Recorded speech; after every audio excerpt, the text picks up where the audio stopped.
नमस्कार। मैं सुधीर श्रीवास्तव ज्योतिष अनुसंधान केंद्र में आपका स्वागत करता हूं। आप लोगों ने मेरे चैनल को अगर अभी तक सब्सक्राइब नहीं किया है तो जल्द सब्सक्राइब करें ताकि मेरे आने वाले नए एपिसोड और वीडियोस की सबसे पहले आपको जानकारी मिल पाए। ज्योतिषी योगों की श्रृंखला में आज हम लेके आए हैं आपके लिए निर्भाग्य योग। आज हम निर्भाग्य योग के ऊपर चर्चा करेंगे। निर्भाग्य योग कुंडली में कैसे बनता है, निर्भाग्य योग अगर कुंडली में बनता है तो उसका क्या प्रभाव होता है, क्या फल होता है, आज हम इस पर बात करेंगे। मित्रों, हमारे जीवन में भाग्य का, लक का एक महत्वपूर्ण रोल होता है। जिस मनुष्य का भाग्य मजबूत होता है, लक फैक्टर स्ट्रांग होता है, कुंडली का नवम भाव से हम भाग्य का विचार करते हैं, तो जो मनुष्य जिसका भाग्य स्थान नवम भाव बलवान है, मजबूत है काफी, तो उसको लक का काफी फेवर मिलता है, लक का काफी सपोर्ट मिलता है। बड़े ही कम मेहनत में बड़ी अच्छी सफलता मिल जाती है। उसको एक अच्छे जन्म से ही एक अच्छे कुल में उसका जन्म होता है, अच्छे संस्कार मिलते हैं, अपने लोगों का आदर और सम्मान करने वाला होता है, सब लोगों का फेवर पाता है, सबसे सम्मान प्राप्त करता है, अपने से गुरुजनों को, अपने बड़े लोगों को सम्मान देता है और जीवन में थोड़े से कम परिश्रम में एक बहुत अच्छी सफलता अर्जित करता है। उसको ये महसूस होता है कि हर कदम पे उसका लक उसका फेवर कर रहा होता है। ये तो मित्रों ये उन लोगों की कहानी हुई जो बहुत अत्यंत भाग्यशाली होते हैं, जिनकी कुंडली में नवम भाव बहुत बलवान हो गया, मजबूत हो गया। उनका भाग्य हर कदम कदम पे उनका साथ देता है। उनको ये लगता है कि बड़े कम मेहनत में उनका हर एक कार्य सिद्ध होता चला जा रहा है और उन्हें सफलता मिलती है। ये तो हुई उन लोगों की बात जो कि जिनका भाग्य बहुत मजबूत है। अब हम बात करते हैं उन लोगों की जिनका भाग्य स्थान कुंडली का जो नवम भाव है वो कमजोर होता है। इसी आधार पर एक योग का निर्माण हुआ जिसको हम कहते हैं निर्भाग्य योग। निर्भाग्य योग की जो परिभाषा कुंडली में बताई गई है वो ये कहा गया है कि जो कुंडली का जो नवम भाव का जो स्वामी होता है अर्थात नवमेश, वो अगर कुंडली के छठे भाव में, आठवें भाव में या 12वें भाव में जन्म कुंडली में अगर स्थित होता है तब निर्भाग्य योग का निर्माण होता है। और मित्रों, जैसे कि नाम से ही प्रतीत हो रहा है, निर्भाग्य योग एक अशुभ फल देने वाला योग है। निर्भाग्य योग के किसी कुंडली में नवम भाव के स्वामी अर्थात नवमेश के कुंडली के छठवें भाव, आठवें भाव या 12वें भाव में चले जाने से भाग्येश कमजोर पड़ जाता है। जीवन में भाग्य का उतना साथ नहीं मिल पाता, उतना सपोर्ट नहीं मिल पाता है। कुंडली का जो नवम भाव होता है वह भाग्य स्थान है, भाग्येश का स्थान है। और जो कुंडली के छठवें भाव, आठवें भाव, 12वें भाव होते हैं, इन्हें त्रिक स्थान कहा जाता है, अशुभ फल देने वाला स्थान कहा जाता है, बाधक स्थान कहा जाता है, जिनके चलते जीवन में कठिनाइयां, दिक्कत और उतार और चढ़ाव आते हैं।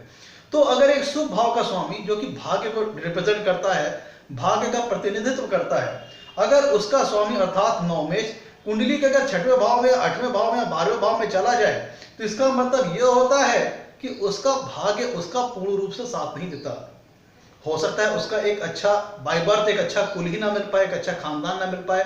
उसको किसी भी कार्य को सिद्ध करने के लिए एक अतिरिक्त परिश्रम, एक अतिरिक्त प्रयास करना पड़ता है इन कंपेरिजन टू उन लोगों के जिनका भाग्य बहुत मजबूत होता है। मित्रों, आपने देखा होगा ऐसा समाज में कि कोई व्यक्ति, आपने देखा होगा अपने स्टूडेंट लाइफ में, जो व्यक्ति पता चला 18-20 घंटे मेहनत कर रहा है, वो एग्जाम में कम अंक लेके आया, और जो व्यक्ति मात्र दिन भर में मान लीजिए कि 1 या 2 घंटे परिश्रम किया और उस लेवल का उसने वो मेहनत नहीं की, लेकिन उसको उस व्यक्ति की अपेक्षाकृत बहुत अच्छी सफलता मिली। और नहीं अच्छी सफलता मिली, जीवन में वो कैरियर पॉइंट में भी काफी अच्छी सफलता पाया, काफी ऊंचे पद पे पहुंचा। ऐसा क्यों मित्रों? मेहनत तो उसने भी की थी, मेहनत तो उसने की थी, लेकिन उनके फल में इतना अंतर कैसे आ गया?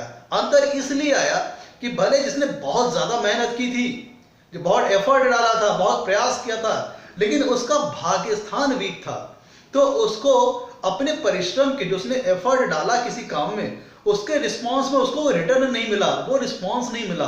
और जिस व्यक्ति ने कम मेहनत की थी, हाँ ये बात सही, उसने कम मेहनत की थी, लेकिन उसका भाग्य मजबूत था, और भाग्य मजबूत था इस कारण उसको अपने जीवन में बड़ी तेजी से सफलता मिलती चली गई और एक अच्छे और ऊंचे मुकाम पर पहुंच गया। तो मित्रों, निर्भाग्य कुंडली में होने का मतलब क्या हुआ? व्यक्ति को लक का साथ नहीं मिलता, अथक परिश्रम करना पड़ता है किसी कार्य को सिद्ध करने के लिए। हो सकता है जो उसके पास पेरेंटल प्रॉपर्टी हो, जो भी उसने गेन किया है अपने पेरेंट्स के माध्यम से, वो उससे लॉस हो जाए क्योंकि भाग्य उसका साथ नहीं दे रहा होता है। दूसरी चीज, भाग्य का फेवर न मिलने से कुंडली के नवम भाव से हम धर्म का विचार करते हैं।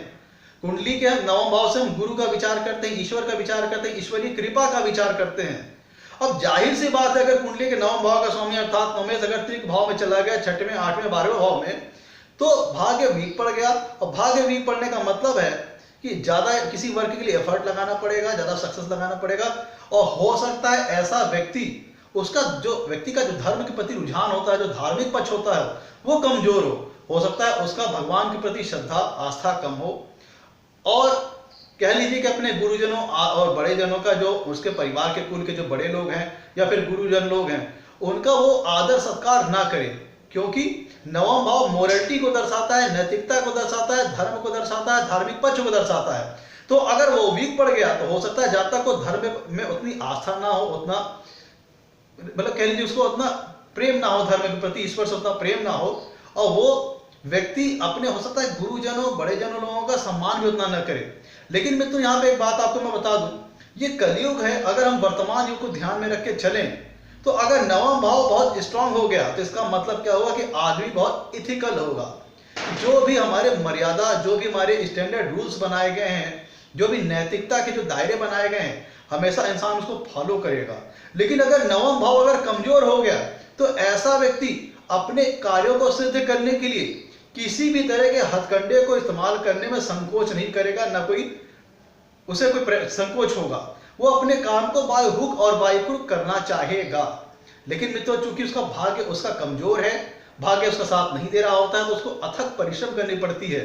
वो बेचारा, उसका धर्म के ऊपर विश्वास नहीं था, और उसको वो अपने से पहली बात तो बड़े लोगों का सम्मान नहीं कर पाता है, या फिर उसकी रुचि नहीं होती वो रिस्पेक्ट देने की अपने से बड़े लोगों की, अपने गुरुजनों को, और ना ही उसको वो यथक सम्मान मिल पाता है। मित्रों, ये निर्भाग्य योग जैसे कि नाम से प्रतीत हो गया कि भाग्य का सपोर्ट ना मिल पाना, और जिसके चलते जातक को प्रत्येक पक्ष में जीवन के जो जो रोल होते हैं, चाहे वो स्टूडेंट लाइफ हो, कैरियर लाइफ हो, मैरिटल लाइफ हो, किसी भी प्रकार के जिंदगी के जितने आप समझिए लाइफ के जो जो एस्पेक्ट होते हैं, उसको उसमें महसूस होता है कि उसका लक उसका फेवर नहीं कर रहा है, और उसमें उसको काफी संघर्ष करना पड़ा है, कठिनाइयों का सामना करना पड़ा है, उतार चढ़ाव का सामना करना पड़ा है। वो पता चलता है किसी कार्य के लिए इतनी ज्यादा अपनी परिश्रम करता है, मेहनत झोंक देता है, सब कुछ झोंक देता है, लेकिन उसको वो रिस्पॉन्स नहीं मिल पाता, और उसको पता चलता है जो उसका कोई साथी था वो बहुत ही कम मेहनत पे बड़े अच्छे मुकाम पे पहुंच गया, बड़े हाई लेवल स्टेटस पे पहुंच गया, उसके पास अच्छा रुतबा भी, अच्छा रिस्पेक्ट भी है, लेकिन वो बेचारा अच्छी खासी मेहनत करके भी बहुत अच्छी सफलता नहीं पा पाया, और वहीं का वहीं सीमित रह गया, या उसको वो एक मुकाम एक अच्छा नहीं मिल पाया। ऐसा इसलिए हुआ मित्रों, मेहनत इसने भी की थी, मेहनत उसने भी की थी, लेकिन फर्क क्या पड़ गया कि दूसरे व्यक्ति का भाग्य बहुत तेज था, नवम भाव बहुत स्ट्रांग था उसका, लेकिन ये जो व्यक्ति था इसका भाग्य कमजोर हो गया, इसी कुंडली में निर्भाग्य निर्मित हो गया।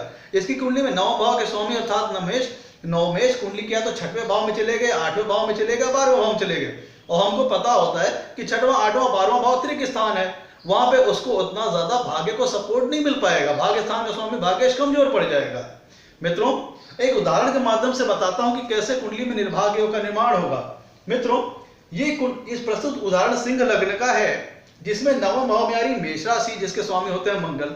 तो अब मंगल चाहे कुंडली के छठे भाव में बैठे, या आठवें भाव में बैठे, या 12वें भाव में बैठे, तब ये भाग्येश का कमजोर होने का सूचक है, भाग्य स्थान का कमजोर होने का सूचक है।